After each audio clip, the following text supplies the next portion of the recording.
محرم انقلابی مہینہ ہے جس کے امام حضرت امام حسین رضی اللہ عنہ ہیں۔ امام حسین رضی اللہ عنہ ہر اس شخص کے امام ہیں جو باطل کو باطل کہنے کی جرأت کرتا ہے۔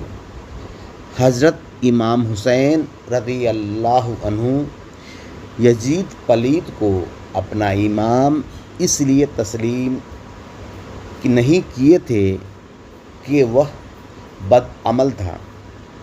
آپ کی جرأت کو گوارا نہیں کیا کہ آپ ایک بدعمل کو اپنا امام تسلیم کریں، مگر آج ہم بدعقیدہ کو اپنا امام بناتے ہیں، جبکہ یہ لوگ یزید سے بدتر ہے۔